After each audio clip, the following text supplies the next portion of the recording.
유동화 성숙도, 요거는 이제 나중에 이제 발전책을 보시면 기포상, 뭐 순환식 이렇게 나와 있습니다.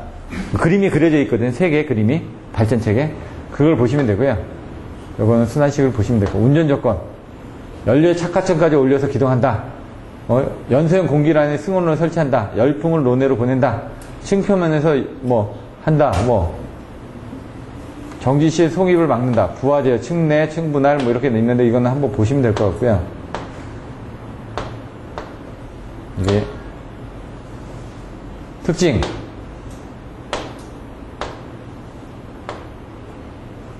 이게 제가 잘 안 되나? 고질탄, 저질탄, 석탄 폐석, 고체 가연성 쓰레기, 강범위 연료를 사용할 수 있다. 왜? 다 같이 넣었다고 그러지, 아까. 연료들을. 석탄도 넣고, 뭐도 넣었죠? 모래도 넣었죠? 그 다음 또 뭐 넣었죠? 석회석. 가장 중요한 게 석회석입니다. 왜? 얘는 타랑 설비가 뒤쪽에 없으니까. 맨날 이제 뒤쪽에 이제 조금 더 보완한 설비는 있겠죠. 예. 여러 가지를 쓸 수가 있다는 거죠. 심지어 예를 들어 지금 보시면은 시멘트 공장 가시면요. 시멘트를 이제 구워서 나옵니다. 연료를 이제 변환해가지고 이제 그 돌을 이제 캐가지고요. 거기서 잘게 쪼갭니다. 그러면 안에 이제 밀을 집었는데 돌을 깨야 되니까 어떻게 합니까? 쇠구슬을 집어넣습니다. 또 쇠구슬. 돌 안에 쇠구슬을 넣어가지고 쇠구슬이 왔다 갔다 하면서 돌을 깨게끔 되어 있습니다. 그럼 돌이 나오죠? 그러면 그걸 구워냅니다. 그래서 구워낼 때 발전소가 있어야 되겠죠. 열을 만들어야 되니까. 거기서 쓸 때는 어떻게 하냐. 옛날에 보시면은 뭐 일본에 쓰고 있는 폐타이어 갔다 와가지고 우리나라에서 막 태운다고 그랬죠. 그런 거 막 집어넣는 겁니다. 폐타이어. 왜? 잘 타거든요. 물론 이제 공해 때문에 문제가 되는 거지. 여기도 이제 그런 것들을 다 집어넣어서 쓴다는 얘기죠. 열 흡수율 커서 효율이 높고 석탄 여력에 비해서 연소를 작게 할 수 있다. 석회석을 투입해서 타랑이 가능하다. 90% 이상. 그러니까 이제 뒤쪽에 이제 타랑에 대한 부분들이 좀 작아져도 된다는 얘기죠. 앞에서 벌써 석회석과 그 환원 반응을 통해서 요거로 지금 석회석에서 지금 이렇게 돼서 나온다는 얘기죠. 전열 간의 열 전도율이 좋다. 유동층의 높이가 20m 정도로 콤팩터가 가능하다. 제가 여기 PFBC를 들어갔더니 보일러가 거기가 10층에서 13층 정도까지 이렇게 돼 있더라고요. 건물이. 근데 지금 바깥에 가대도 별로 없습니다. 그래서 딱 보니까 이제 연료가 딱 들어와가지고 밑에서 이렇게 쪼개는 부분들이 있더라고요. 그래서 이렇게 되면 중간에 연료는 밑으로 이제 하진 않고요. 연료는 이제 좀 한 10층 가까이 높이로 이렇게 올라오더라고요. 이렇게. 그럼 거기서 이제 FD 팬으로 이렇게 뿜어집니다. 밑에서도 이렇게 뿜어지는 부분이 있고요. 보면 이렇게 그렇게 크기는 크지 않습니다. 그래서 제가 옛날에 일할 때 이거는 크기가 얼마만큼 되니까 그랬더니 이 부분은 크기를 크게 만들 수 없다라고 얘기하더라고요. 근데 이제 보일러는 큽니다. 보일러 자체 용량의 크기가 한정이 있다는 얘기죠. 그러니까 발전기 자체도 용량의 한정이 있을 수밖에 없다는 얘기죠. 집진기의 재처리 부담이 증가된다. 근데 집진기는 크더라고요. 그러니까 집진기는 왜냐면 아까처럼 무슨 코트렐 집진기 해가지고 분방전을 이용하죠. 그 안에 기계식도 있더라고요. 그래서 이게 그 추가 있으면 그 옆에 이렇게 그 세차장에 보시면 이렇게 돌아가는 것처럼 쇠가 달려 있어가지고 그게 안에서 털어내는 겁니다. 이렇게 집중기 붙으면 털어내가지고 밑으로 떨어지면 그걸 이제 다시 회수하는 그런 식으로 되어 있습니다. 분탄 사용이 불가능하다. 뭐 연속 주입 장치가 필요하다. 스케일 메리트가 적다. 용량 대 스케일 메리트라는 용량 대 효율에 대한 부분이 적다는 얘기입니다. 왜? 얘가 용량을 크게 못 만드니까. 크게 만들어야지 스케일 메리트가 좋은데. 얘 같은 경우 얘도 이제 가압할 때 제가 보니까 중유로 해가지고 처음에 중유로 해가지고 파이어볼을 만든 다음에 그 다음에 나중에 이렇게 온도가 올라가면 그 위에다 이렇게 넣어가지고 때우는 걸로 제가 얘기를 들었거든요. 그래서 중간에 3층 정도의 높이가 가니까 그 중유가 들어가는 관들이 이렇게 옆에 있더라고요. 그래서 저는 이제 한번 봤으니까 이제 조금 오래 갑니다. 왜냐면 그 층을 올라가면서 10층까지 걸어 올라갔거든요. 이거 또 어떻게 내려가냐. 중간에 가대들이 막 없으니까 보통 다른 데 가면 이렇게 좀 바깥에 이게 있는데 이거는 층에 딱 가죠. 구멍이 뽕뽕 뚫린 그걸로 이렇게 다 돼 있으면 밑이 다 보입니다. 이렇게.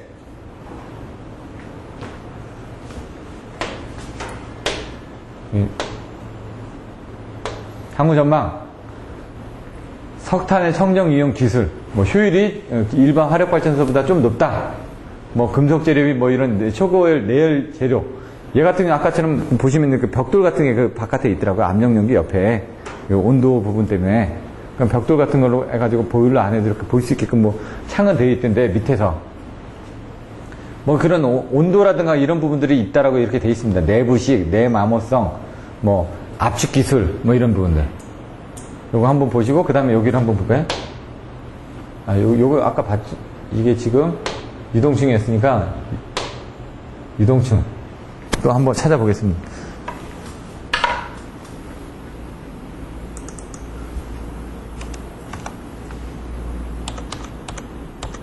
페이지를 가야 되는 거야. 유동층 99니까 3을 더하시면 되거든요. 여기 이쪽에 102 한번 볼까요? 딱 3페이지만 더 하면 됩니다. 유동층 연습을 똑같죠? 여기 보시면 그때 당시에 만들었던 자료 가지고 다 만든 겁니다. 그러니까 요게 이제 비교해 보면은 그래서 제가 답안지를 안 드렸다고요. 답안지 다 드렸습니다, 여러분들한테. 이거 첫째 날 보내드렸죠. 이거 보고 공부하시라고. 저는 이거하고 이게 비슷한지 아니까 요걸 보시면은 이걸 보실 때 답안지를 보실 때도 좀 편하니까. 왜? 답안지라는 게 다 모범 답안지가 다 베꼈습니다, 이게. 다른 사람이 하나 잘 만들어 놓은 거를. 지금 다 똑같죠? 틀린 거 있나요? 기포상, 순환시, 전열간 4, 5배 잘 모르겠는데 그것도 똑같이 있죠? 여기 보시면은 부하 제어도 있고 다 똑같은 내용을 그대로 써놨습니다. 스케일 메리트가 적다. 이것도 다 똑같고요. 그때 당시에는 이게 모범 답안지였다는 얘기죠. 지금도 그때 당시에 만들었던 모범 답안지에다 조금 플러스 알파를 한 다른 답안지를 한번 보면 된다는 얘기죠. 거의 컨셉은 이 정도로 가야 된다는 얘기야. 자, 그 다음에 원자력 발전소. 이거는 뭐 그냥 한번 여러분들이 읽어보시는 게 나을 것 같습니다. 제가 보기에는 하나지 나온다 그러면 이제 속스녹스. 나중에 발전소에 대한 대부분들은 문제들이 여러 가지 옛날 것들도 있으니까 한번 보시면 될 것 같고요. 이제 교토의정서 이후로 해가지고 2005년도에 해가지고 기후변화 협약이라는 부분 때문에 요즘 나오는 건 ISO 50001 같은 그 에너지, 환경, 그 EMS, 에너지 매니지먼트 시스템 해가지고 요즘은 BEMS라는 빌딩 에너지 매니지먼트 시스템 해가지고 LED 규약해가지고 빌딩 내에서 에너지를 적게. 그건 뭐냐? 우리는 화석연료를 안 쓰고 여기서 요즘 보시면은 탄소 발자국 얘기 들어보셨나요? 우리는 여기서 사용하는 부분에 탄소를 적게 쓴다. 그래서 그것들을 이제 보시면은 그 음식을 사용할 때 유기농 하는 것처럼 얘네들도 뭔가 제품을 만들 때 우리가 이런 화석연료를 적게 썼다라는 걸 보여주는 겁니다. 그래서 CO2 저감해가지고 우리들은 이걸 만드는데 필요한데 탄소를 얼마만큼 썼다. 그걸 우리는 줄이고 있다. 그래서 그거를 가지고 이제 CDM 해가지고 나중에 보시면은 탄소 거래제 같은 것도 하는 거죠. 공장 내에서 아까처럼 그 에너지에 대한 그 화석연료를 발생하는 부분에 대한 것들을 줄이게끔 강제하고 있습니다. 그것들을 자기네들이 못 줄이면 어떡합니까? 다른 데서 줄인 거를 사는 겁니다. 얘네가 100원어치에, 그러니까 예를 들어, 뭐라고 얘기를 했냐. 한 100리터 정도의 어떤, 리터로 따지면, 리터가 여러분들 이해하시기 쉬우니까, 100리터 정도의 한 CO2를 저감을 해야지만 됩니다. 그러니까 100리터를 집어넣고, 그러니까, 뭘 타고 나면 한 100리터 정도가 나오는데, 자기네들은 그거를 50리터로 한다. 그럼 50리터를 저감하겠죠. 근데 실제로 해보니까 자기네들이 한 40리터 썼습니다. 그럼 한 10 정도가 남을 거 아닙니까? 10 남은 거를 다른 데다 증권처럼 해가지고 주식시장에 내놓듯이 해가지고 팔아버릴 수가 있습니다. 그럼 그거를 우리는 실적이 있으니까 얼마만큼 의무적으로 저감을 해야 되는데 그거 이상 저감한 거에 대해서는 다른 데다 팔 수가 있다는 얘기죠. 그러면 여기서 저감을 못했죠. 그러면 그거를 갖다 사가지고 이걸 저감한 효과로 제시를 해야 된다는 얘기죠. 그래서 그런 것들이 일환들이 뭐냐? 후진국에다가 신재생 에너지를 설계를 하는 겁니다. 그럼 신재생 에너지로 인해서 거기서 발전했죠. 그럼 우리나라가 그 신재생 에너지로 인해서 발전한 양에 대한 것들을 가져올 수가 있기 때문에 그런 것들도 외국에 투자하고 이런 기법들도 있습니다. 여러 가지 내용들이. 그래서 그런 것들도 이제 나중에 한번 보시면 되고요. 근데 이제 그런 것들은 돈이 많이 들어가는 거죠. 그러니까 큰 업체들이나 그런 걸 하는 거고. 왜? 여기서 연료를 저감할 수가 없으니까. 그렇다고 저기서 사기는 돈이 들고 그럴 바에 저쪽에서 일거양득을 해가지고 발전도 하고 투자를 해가지고 발전도 하고 에너지에 대한 그런 그 CO2도 저감을 해가지고 일거양득을 얻기 위해서 그런 부분들을 편법을 쓰는 겁니다. 또 그것들을 제공을 해주고 있고. 석순옥수 저감이 필요하다. 뭐 집진 설비가 불필요하다. 바이오매스.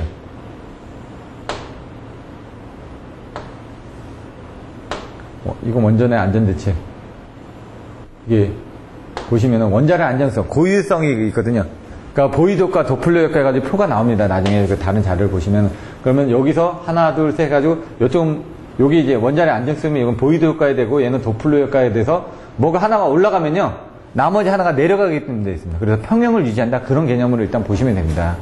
그래서 여기 보시면은 보이도 효과, 도플러 효과에서 핵분열이 감소를 해가지고 원자력의 온도가 저하한다. 그러면 우라늄에 대해서는 U로 시작합니다. 우라늄 235가 뭐죠? 천연이죠. 그럼 238은? 농축 우라늄. 그러면 239는?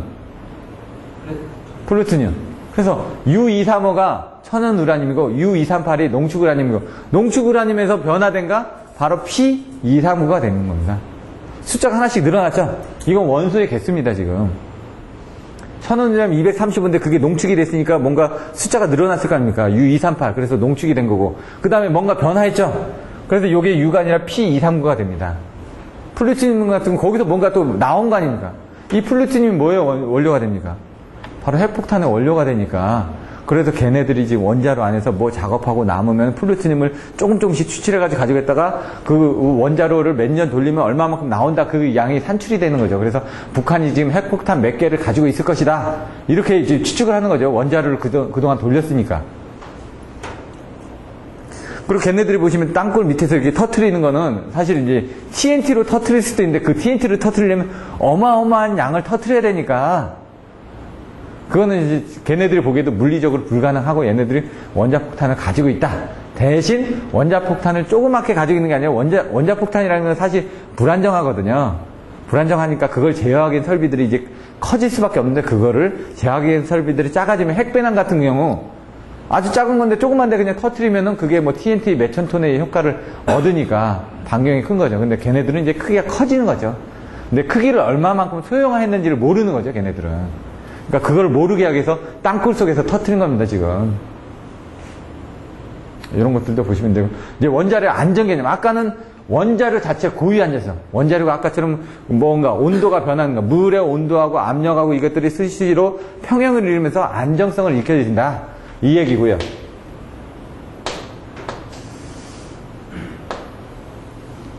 설계원칙, 다중성, 다양성, 독식성 뭐 이렇게 되는데 원자력 보호대책. 이게 뭐였죠? 긴단오비 대주. 기억나시나요? 긴이 뭐죠?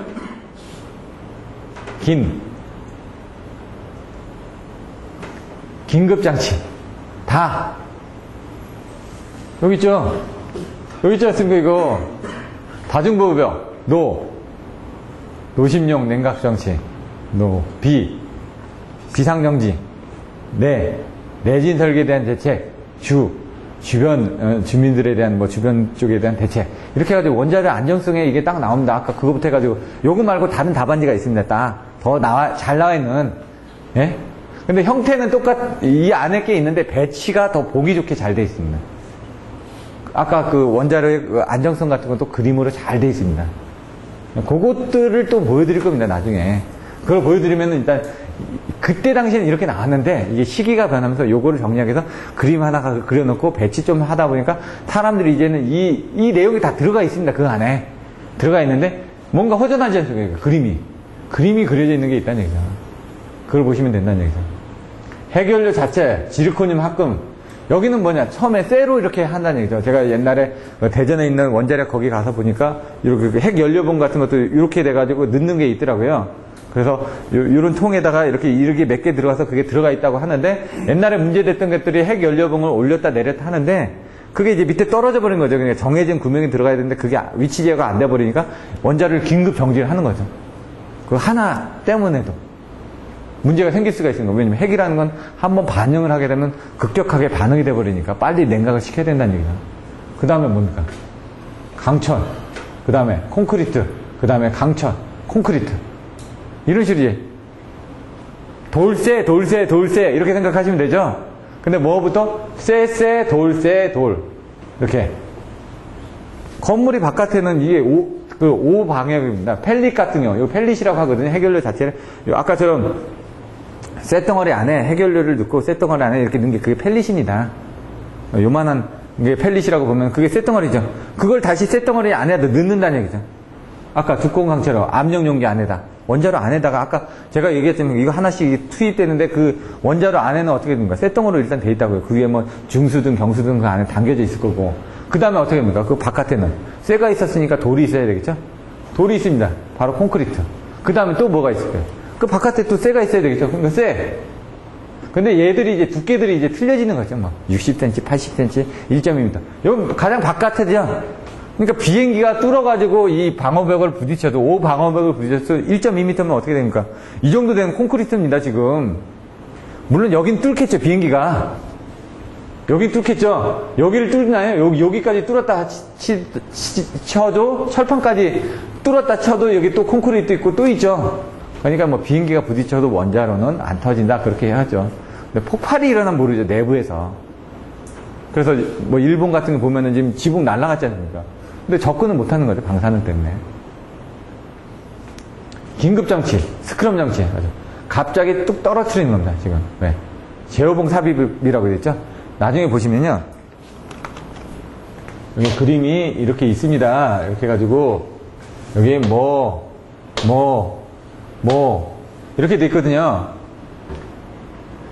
핵감 냉반 제차. 네? 핵. 뭐죠? 적어볼까요?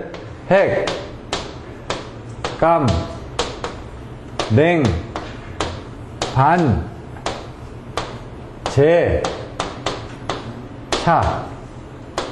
이것만 외우시면 됩니다. 원자료 구성. 핵이 뭘까요? 핵연료. 크게 얘기하십시오. 감, 감속제, 냉, 냉각제, 반, 반사제, 제, 제어봉, 차, 차폐제. 해결료가 있고, 뭐, 감속제가 있고, 뭐, 냉각제가 있고, 냉각제, 여기, 감속제는 이 안에 들어있는 거, 이것도 냉각제 아니에요, 이렇게. 제어봉이 이렇게 중간에 이렇게 삽입이 된다는 얘기죠, 이렇게. 그럼 얘하고 얘 사이에 이렇게 뚝 들어가면 어떻게 됩니까? 단절이 일어나는 게 싸우는데, 심판이 가서 딱 이렇게 막는 거 아닙니까? 스톱하라고. 그러니까 지금 이게 지금 긴급정치 장비가 중간에 제어봉이 삽입이 돼가지고 양쪽에 핵 반응이 일어나지 않게끔 한다는 얘기죠. 사폐제 바깥에. 여기 바깥에. 네? 거기 나오는 것들이 이제 대부분 물이 많이 들어갑니다. 그게 이제 또 나중에 또 나옵니다. 이 뒤에. 스크럼 장치. 원자력 긴급장치는 뭐라고요? 뭐 읽어보시면 될 것 같고요. 제어봉을 떨어뜨리게 되는데 그때는 뭐 제어봉이 뭡니까? 금속, 카드뮴, 동물질로 이루어진 거기 때문에 평상시 때는 어떻게 위에서 잡고 있습니다. 전자석으로. 잡고 있다가 문제가 생기면 딱 놔버리면 됩니다. 그럼 뚝 떨어질 거 아닙니까? 내리는 게 아니라 놓는 겁니다. 이게 어디냐? 소수력 발전에도 있습니다. 이런 식으로 된 게. 어떻게? 소수력 발전 같은 아까 발전해서 이제 물이 바깥으로 나간다고 그랬죠? 나가는 부분에 그 소수력 발전기가 있습니다. 그래서 왜냐면 물이 서양 같은 경우는 이렇게 높낮이가 있을 거 아닙니까? 얘가 올 때는 물이 거꾸로 들어오겠죠? 그럼 발전할 수도 있고 거꾸로 이제 나갈 때 또 발전할 수도 있겠죠. 물이 들어오고 이제 조수간만의 차이를 이용하는 것처럼 그런 그 발전소에도 소수력 발전이 있습니다.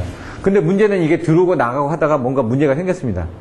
그럼 얘는 터빈을 돌고 있는데 빨리 멈추고 싶은데 물이 계속 들어오는데 어떻게 멈추냐 그죠? 그때는 여기 옆에 그 수문을 탁 놔버립니다. 그러면 탕 하고 떨어집니다. 올릴 때는 어떻게 하면 체인처럼 감아서 다그드그드 해가지고 올라갑니다. 이렇게. 안전장치들은 그렇게 돼 있다는 얘기죠, 이제. 개념이. 얘도 그렇게 돼 있습니다. 제어봉을 툭 하고 떨어뜨린다 이거죠. 비상용 노심 냉각장치. 이게 이제 그 일본에서 문제됐던 거죠. 물을 냉각을 시켜야 되는데 냉각을 못 시키니까 어떻게 합니까? 밖에서 계속 물 뿌리고 있죠.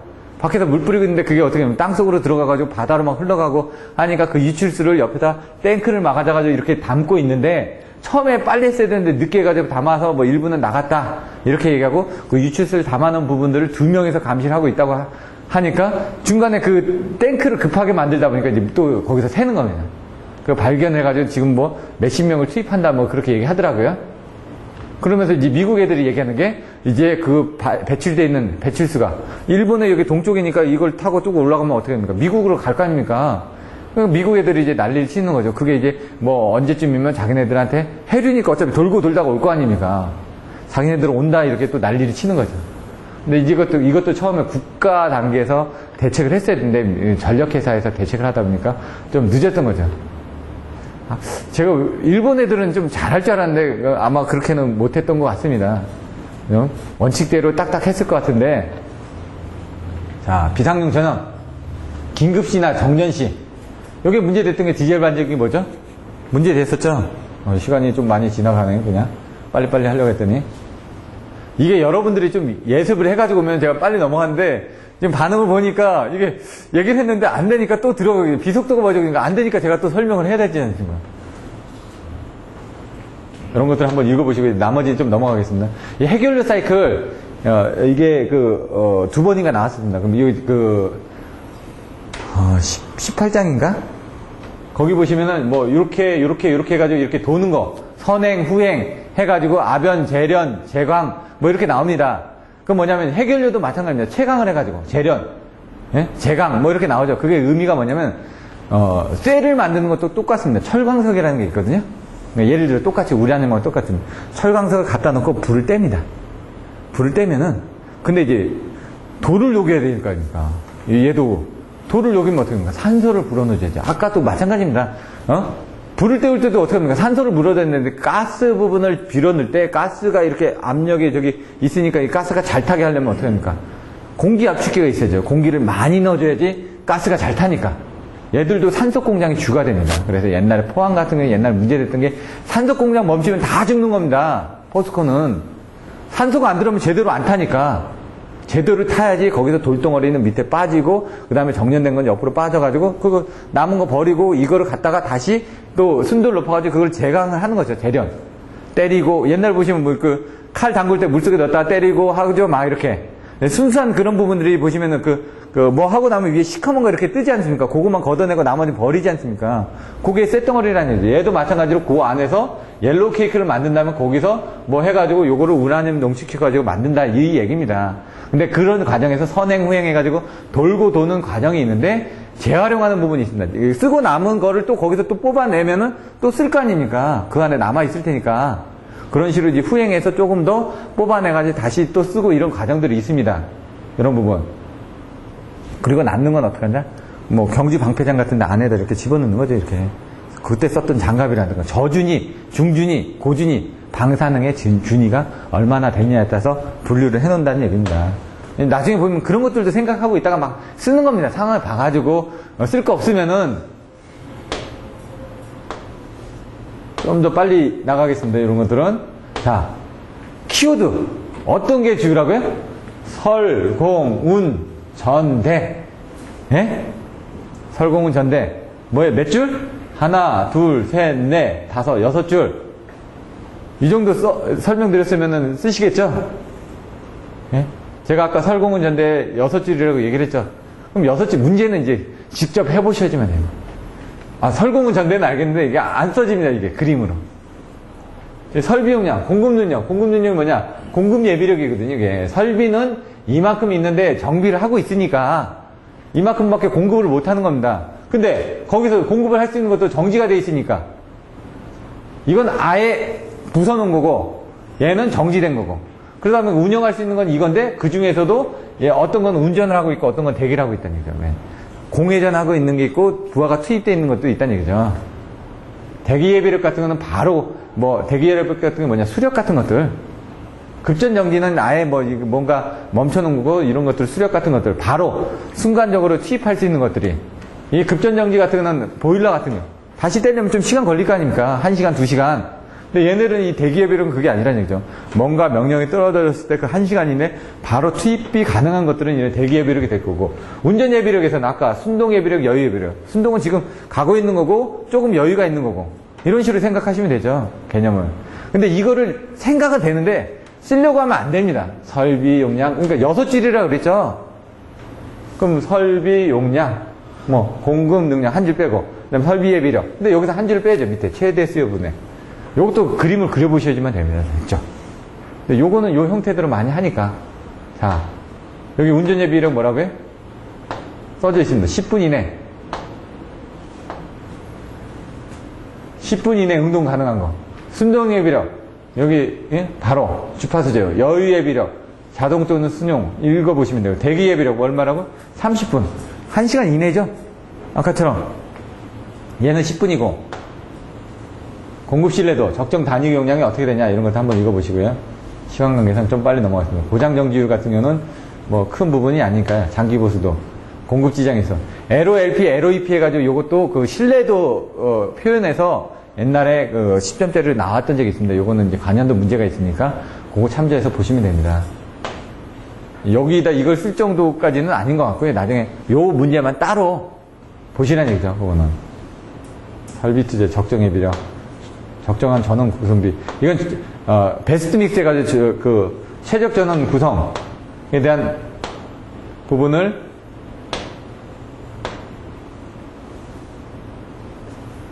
해주시면 되죠.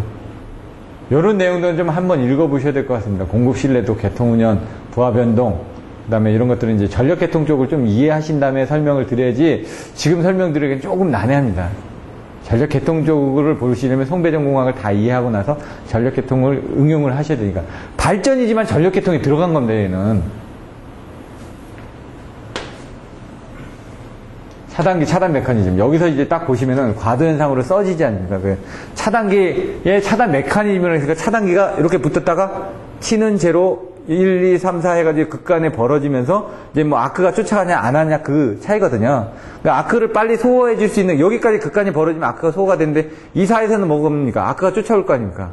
아크가 쫓아오니까 뭔가 이렇게 떨어져 있어도 뭔가 툭툭 튄다는 얘기죠. 이렇게 튀다가 어느 정도 되면 이게 없어진다 그건데 그거를 반동을 하면서 뭔가 이렇게 튀어 오르는 게 제동 현상이 없으면은 뭐 여기서 이제 보셔야 되는 게 뭐냐면 여기 차단기가 있는데 차단기 1차 측하고 2차 측이 있습니다.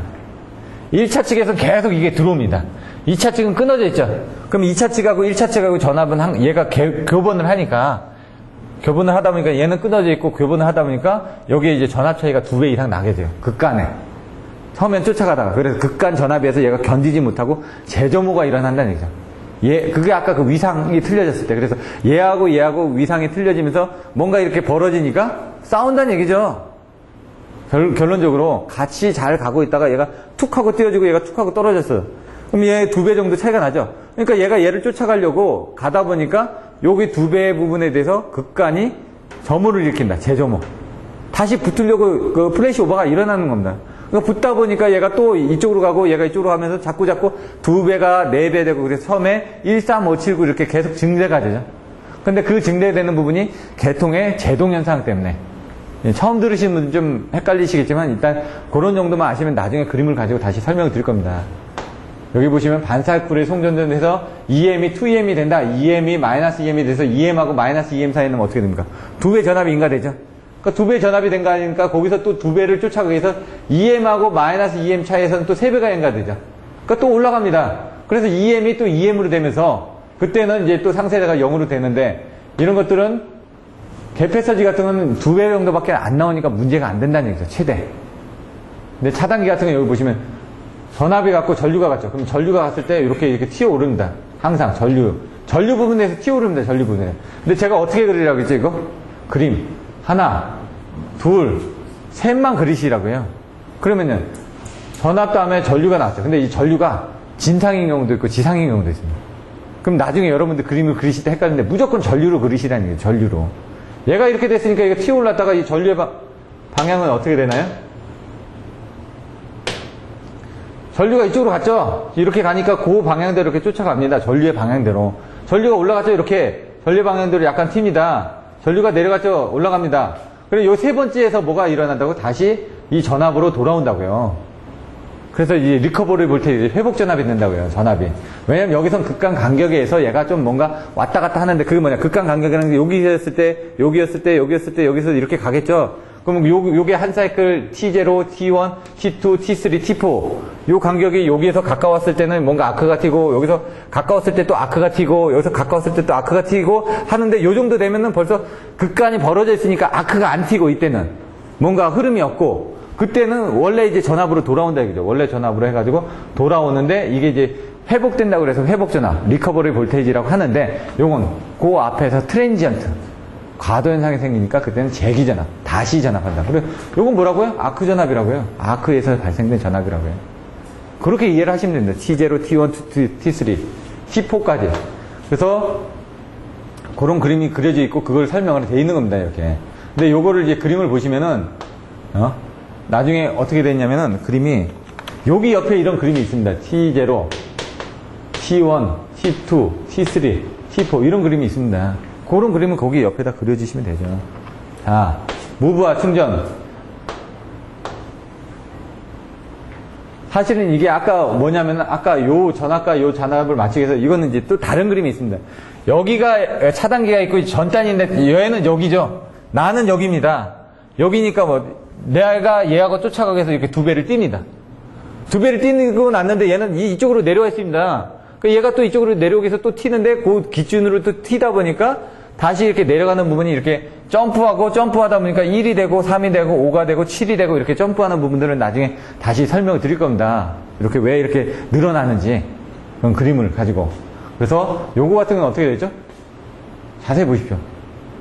전압을 기준으로 전류가 앞섰죠. 앞에 거하고 틀리죠.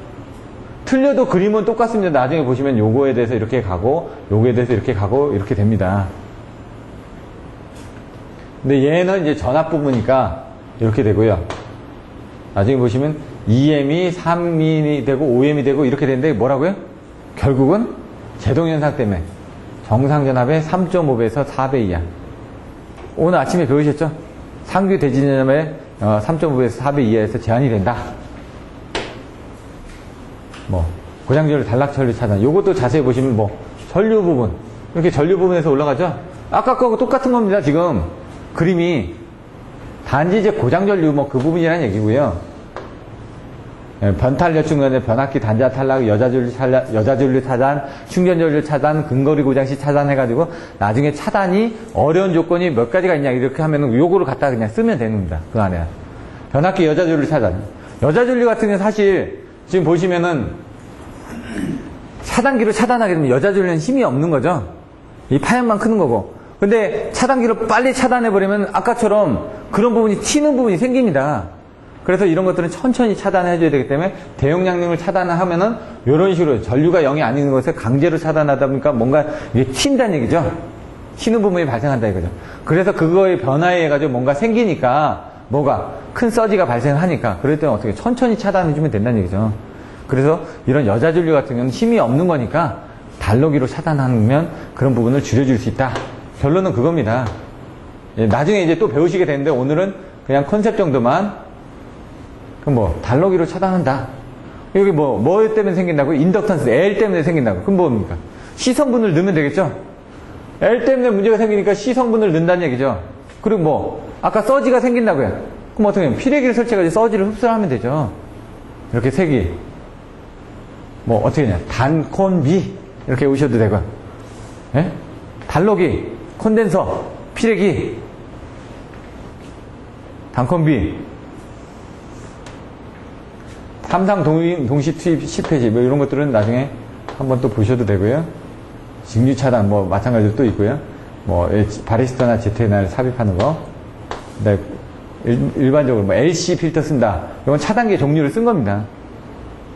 MBB, A12, 여기는 A12가 아니라 이제 V12죠, 거의. G12. V12는 얘가 전류의 0점에서 소호되니까 소호는 잘 시켜주는데 문제는 높은 것까지는 소호를 못 시킵니다. 진공 중에서 소호를 해야 되니까. 근데 가스 차단기는 가스가 있으니까 좀 더 냉각이 뭔가 소호를 시킬 수 있는 부분이 많겠죠. 그러니까 얘 같은 경우는 뭐냐 공기를 없애가지고 그냥 소호시키는 거고 걔는 뭔가 이제 들이붓는 거죠. 들이붓는데 들이붙으면서 공기도 없애지니까 안에 G10이니까 안에 공기가 없지 않습니까? 공기도 없는데 뭔가 덮어놨으니까 더 소호가 잘 되겠죠. 그래서 가스 차단기를 쓰는 것들은 1호사 같은 큰 차단 용량이 필요한 건 아직도 G12를 쓰는 거죠. V12를 못 쓰는 겁니다. 소호를 못 시키니까. 그 큰 힘은. 자기 차단기 같은 건 사실 요즘 잘 안 씁니다. 이건 자기적으로 해가지고 아크를 이렇게 옆으로 밀어내는 건데 제가 딱 한 번 말씀드려요. 자기 차단기는. MBB라고 되어 있는 거를 저쪽에 그 오산에 가서 한번 보긴 했는데 별 내용은 없습니다. 그건 옛날에만 쓰던 거고요. 지금은 없고 회로 차단이 어렵다 뭐 이런 내용들을 보시면 될 것 같고요. 지금 뭐 반도 못 왔네요. 일단 빨리빨리 넘어가면 용어, 역선락. 아침에 설명드렸죠. 선락, 역선락, 경감, 역선락. 어떻게 되는지, 뇌 번개치는 것도 설명드렸죠. 그게 어떻게 봐야 되는지, 교락편 같은 것도 왜 쓰는지. 교락편은 어떤 때 쓰죠? 예? 아침에 설명드렸는데? 경감, 역선락, 방지. 자신있게 얘기하십시오. 틀려도 좋으니까. 누가 뭐라고 그러는 사람 없거든요, 여기. 왜? 틀리게 얘기를 해야지 자기가 이해가 됩니다. 내가 틀렸다, 쪽팔리다, 그거 전혀 없습니다. 지금 저도 틀리게 얘기합니다, 저도. 아까 보시면, 그럼 무의식 중에 얘기 나왔다. 그게 아닌가 보다. 이런 거죠. 그럼 틀리면은 그건 자기가 확실하게 고칠 수가 있습니다.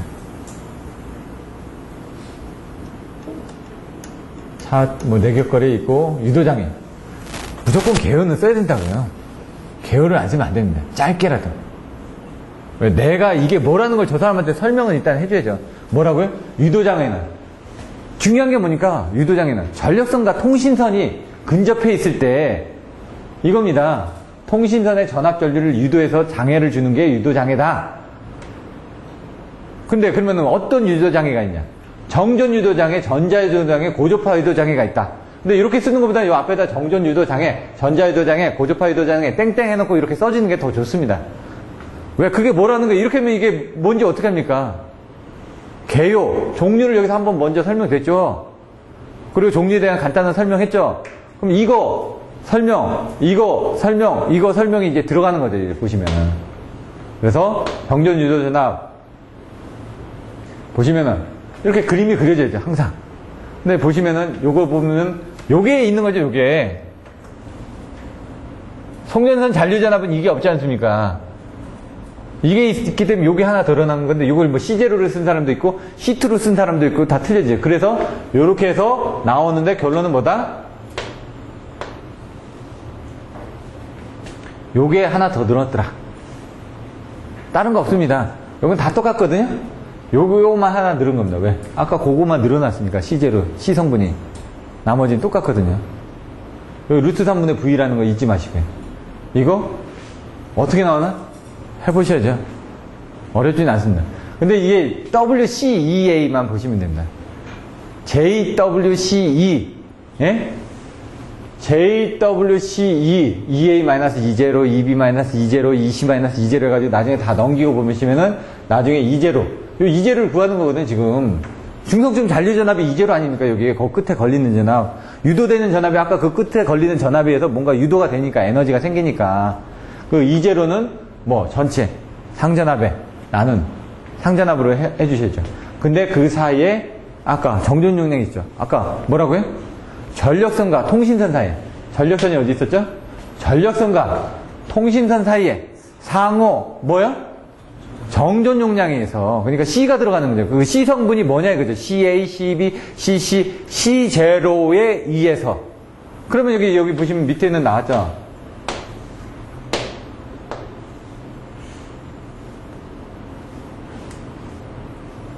CA, CB, CC가 나왔는데, 요건 오타네요. CA-CB, CB-CC, CC-CA. 거든요?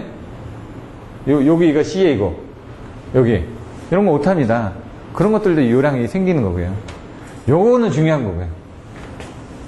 그럼 연가가 완전하다면, 연가가 완전하면 여기 없어지지 않습니까? 이거 다.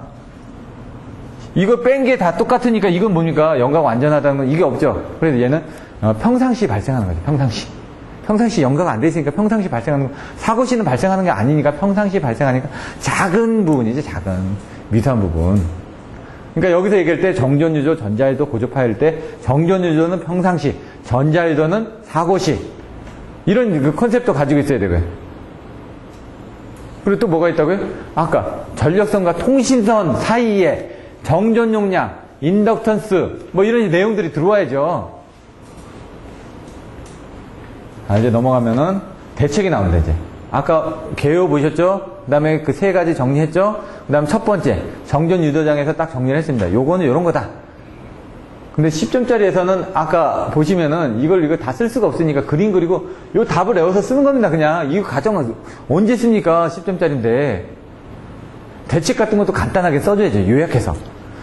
10점짜리도 25점짜리처럼. 근데 뭐 키워드. 이게 키워드거든요. 이거.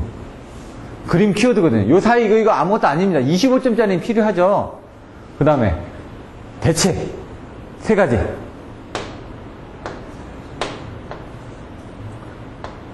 뭐죠? 3가지 정도.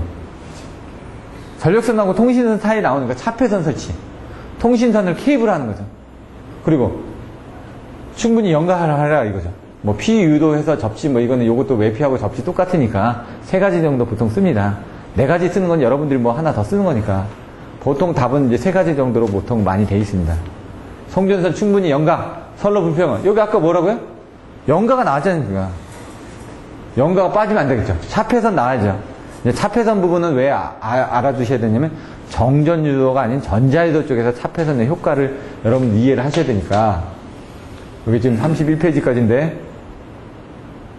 전력선과 통신선 항상 기준은 E는 마이너스 J 오메가 M 뭐요? 3IJ로 내는 IG. 요게 3인자가 뭐죠? 문제가 나왔었습니다. 3인자에 대해서 설명하시오. 뭐뭐 있죠? 안 들리는데. 예? 그리고 예. 또 여기서 3인자가 뭡니까? 오메가는 각주파수니까 없죠. 그럼 M이 있고 L이 있고 I0가 있고 그거밖에 더 있습니까? 그걸 물어봅니다. 3인자라고 해서 영향을 미치는 3개 인자가 뭐냐? M은 뭡니까? 인덕턴스입니다. 아까 뭐라고요? 인덕턴스에서 영향을 받는다고요. 아까 정전유도는 뭐에 의해서 영향을 받는다고요? 상호 정전유량. 얘는 상호 인덕턴스. 그럼 처음에 이제 여러분들 생각하실 때 정전유도는 뭐 전력선과 통신선 간의 상호 정전유량. 그리고 전자유도는 전력선과 통신선 간의 뭐라고요? 상호 인덕턴스. 이게 딱 적혀 있어야 된다는 얘기예요. 개요에. 그거 적은 거 여기도 다시 또 써먹으면 되니까. 개요를 그러니까 여러분들 정확하게 알고 계셔야 된다고요. 개요를 안 쓰면 이 사람이 알고 쓴 건지 모르지. 나는 이렇게 딱 알고 있다 정리해주면 이게 좀 알고 썼구나. 그리고 그 안에 써주고 수식 나오고 그림 그리고 딱 해주면 확실하게 알고 있구나. 10점짜리도 그렇게 되는 겁니다. 아까 나왔던 그 개요가 중요한 겁니다. 제가 봤을 때. 그 개요를 얼마나 콤팩트하게 전달을 하느냐. 자, 상호 인덕턴스. 지락고장 시에는 큰 전류라고 하기 때문에 평상시 때는 뭐라고요? 삼상 평형이기 때문에 I0 0이니까 문제 없다. 상호 정전, 아까 정전유도는 어떻게 된다고? 평상시 때 문제가 된대. 얘는 평상시 때 문제가 없고 뭐라고요? 사고시. 지락고장 시죠. 왜냐면 사고라는 게 여기는. 그래서 요 MO, 이 인덕턴스, 상호 인덕턴스는 사실 이제 실측을 해서 보면은 여기 있었죠. 이제 4장에 이제 나중에 배우실 겁니다. 이렇게 돌아가는. 네? 그 부분에서 이제 설명을 드릴 거니까. 전자유도는 이게 좀 복잡해지죠. 뭐에 대한 대책? 전력선 측에 대한 대책. 통신선 측에 대한 대책. 전력선 측에 대한 대책은 뭡니까? 아까 그 3인자. 그 3개를 줄여주면 됩니다. 그냥. 3인자가 뭐였었죠? L. 그리고 M. 인덕턴스. 그 다음에 I0. 실압전류. M은 뭡니까? 상호 인덕턴스를 줄여주기 위해서 차폐를 하니까 여기는 멀리 떨어져서 설치해라. 거리 멀리 떨어지는 것도 있죠. 그 다음에 I0. 기유도 전류를 억제하고 그 다음에 고장 전류를 줄여준다. 이겁니다. 근데 이제 그것들을 이제 개수를 조금 더 늘려주는 거죠. 고장 시간, 지속 시간도 단축하고 지락 보호도 빨리 떨어뜨려주고 그 다음에 빨리 재폐로 해주고 요 3개가 뭡니까? 고장입니다. 요게 유도되는 부분이고 그런 식으로 말을 더 만들어 나가는 거예요. 3개인데 요 정도면 잘 쓴 거죠. 보통 이렇게 한 4개 정도 이렇게 쓰거든요. 이런 것들은 참 괜찮은 겁니다. 내용은 다른 데보다. 그러니까 이런 것들 갖다 또 써먹는 거고 이런 것들은 이제 다른 것들이 더 간단하게 정리된 것들이 있으니까 통신선 측에 대한 되니까 보니까 여기도 똑같습니다. L, M 똑같이 나오죠. 근데 이제 L하고 M을 줄여주기 위해서 다른 부분을 쓰는 거죠. 거리를 줄여주게 되니까 어떻게 됩니까? 거리줄을 같이 가는 거리를 줄여줘야 되니까 중간중간에 중개 코일, 배리 코일을 해가지고 절연을 시키는 겁니다. 같이 가는 거리를 줄여줘야지 유도되는 부분이 줄어드니까 여기서는 요만큼 유도되고 여기는 요만큼 유도되고 여기는 요만큼 유도되고 100V가 나오는 게 좋나요? 아니면 10V, 10V, 10V, 10V가 나오는 게 좋나요? 힘이 약하니까 유도되는 부분도 줄어들 거 아닙니까? 그거 M, 케이블을 써가지고 차폐를 한다는 얘기죠. 아예 못 들어오게. 접지, 뭐 루트 변경, 같이 가지 말아라. 이런 것들. 이런 것들은 이렇게 썼는데 사실 다른 것들 보시면요. 표 한 페이지 해가지고 여기 3개, 여기 3개 해가지고 딱딱 그림까지 다 그려놓은 거 있습니다. 그런 것들을 보고 쓰시라는 얘기죠. 요건 개념만 잡으시고 고주파 대책 넘어가겠습니다. 시간 관계상. 접지장 측제, EPC 해가지고 뭐라고요? 아까